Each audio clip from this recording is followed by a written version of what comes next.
Magandang araw, tanghali o gabi. Ako si Melanie Madlaing. Ako ay pangalawang taon nang nag-aaral ng nursing sa Pan Pacific University. At ako ay magdi-discuss o itatalakay ko kung ano nga ba ang salitang compassion sa aking subject. I-discuss ko ito kung ano nga ba ito sa aking pagkakaunawa.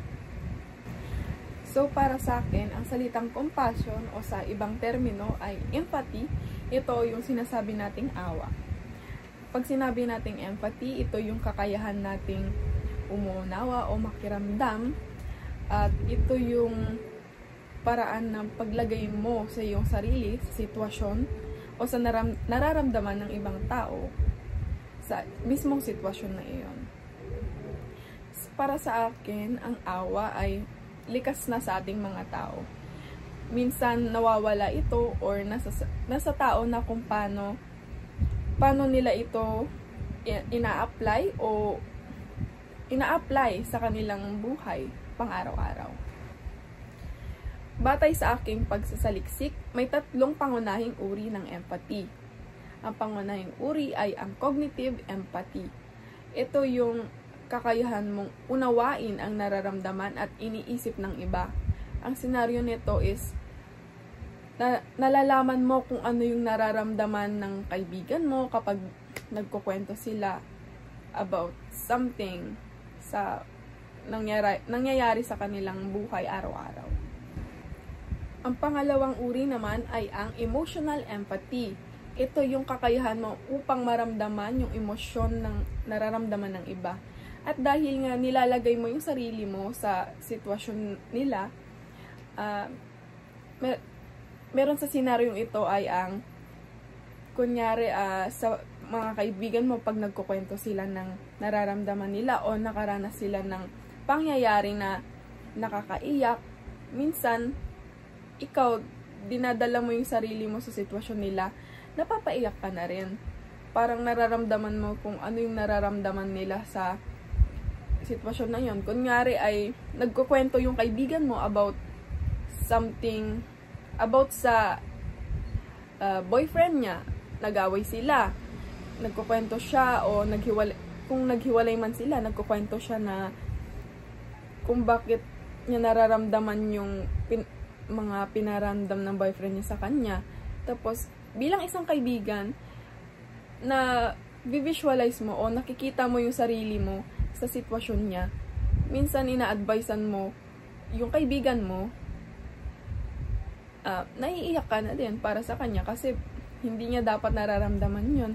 Parang kino-comfort mo ba yung tao na yun sa sitwasyon na yun. At ang panghuling uri ng empathy ay ang compassionate empathy. Bukod sa pagkiramdam at pag-unawa, ito naman yung uri ng empathy na gumagamit ng pagkilos. Ang senaryong maibibigay ko rito ay kunyari may nakikita ka sa daan na matanda, buhat-buhat ang mabibigat na dalahin. Doon na pumapasok yung awa para tulungan mo yung matandang magbuhat ng gamit. Ito yung kilos na pinapakita mo sa matanda dahil nagkakaramdam ka ng awa. Ang empathy ay mahalaga sa pagbuo ng maayos na relasyon at maayos na samahan sa loob ng tahanan, sa pagkakaibigan, sa iyong sarili at sa komunidad. Dahil nagkakaroon tayo ng mas malalim na koneksyon at pagkakaintindihan. At bilang isang estudyante na nag-aaral sa isang medical na kurso, likas na sa akin ang pagkakaroon ng empathy o awa. Lalong-lalo na nung nag-duty ako nung nakaraan sa obstetrical ward o OB ward.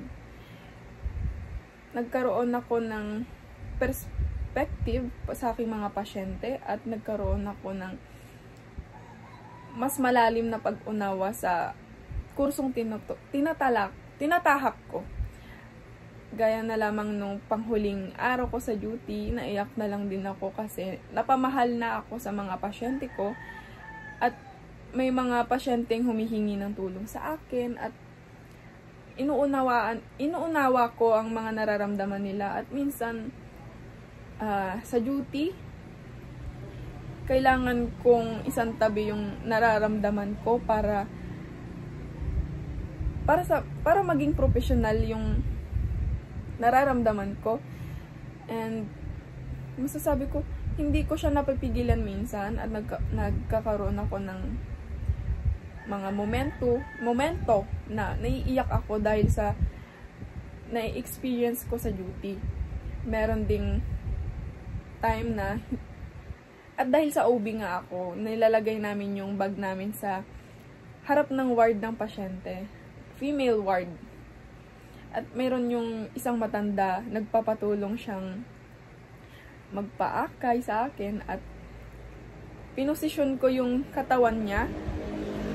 At bilang pasasalamat, hiningi niya yung pangalan ko at sobrang iyak ko din nun. Sobrang maluha-luha ako. Feel ko yun yung empathy na tinatawag nila. Napapakita mo ang empathy sa pakikinig sa kanila.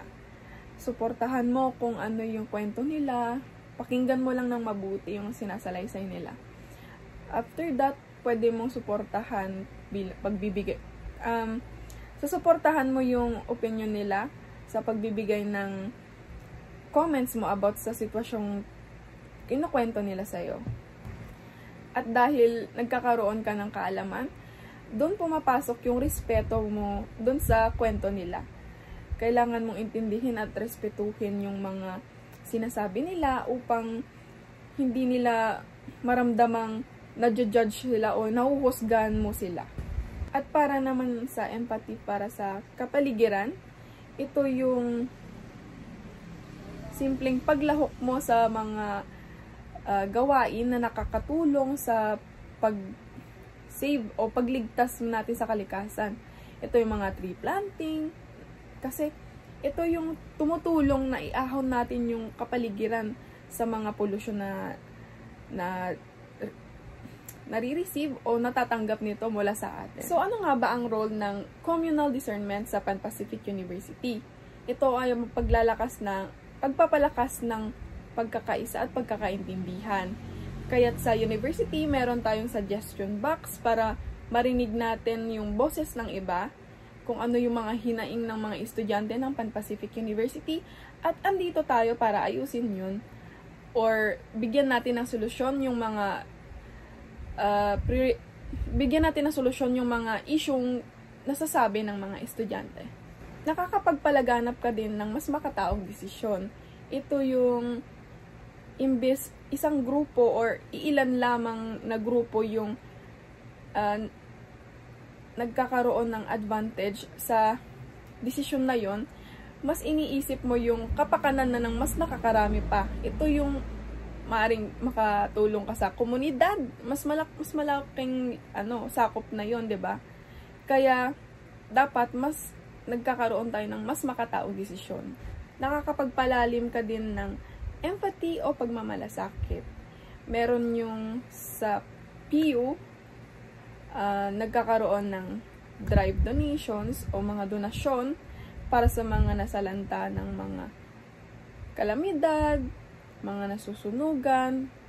Tinutulungan natin ang isa't isa upang ibangon ang mga nagkakaroon ng mga paghihirap sa buhay.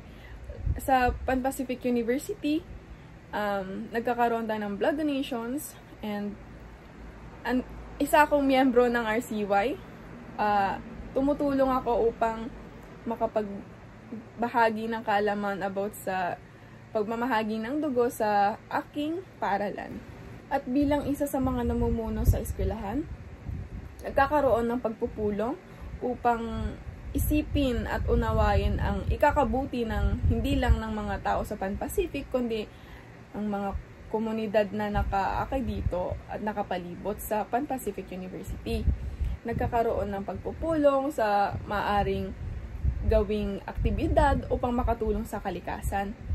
At iniisip din ang mga aktibidad na makakabuti hindi lang sa mga estudyante, sa mga staff o nagtatrabaho sa eskwelahan, kundi pati na rin sa mga tao sa komunidad na maaring tulungan ng Pan Pacific University.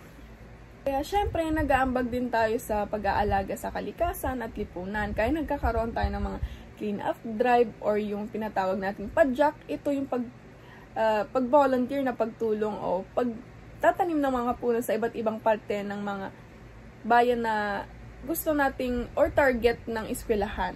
Nakaakay din dito yung no plastic bottles or plastic na dinadala sa eskwelahan upang makaiwas sa dagdag pang basura ng eskwelahan. Ito yung pagdala o pagbitbit ng tumbler instead na bumili ng mga water bottles sa canteen para na-preserve natin yung kalikasan. Ito naman yung pagmamalasakit natin sa kalikasan. At dahil nasasanay tayo sa Claygo, ito yung dapat nating ugaliin. Ito yung pagrespeto natin o pagkakaroon natin ng manners na pagtapon at after nating kumain, ganyan, kailangan natin ligpitin. Ito yung parang nagiging effect paglabas ng eskwelahan. Ito yung nadadala nating ugali na maaari ding pagkakaroon ng malasakit sa mga workers ng mga kainan. Ito din yung mababahagi din natin sa buong mundo.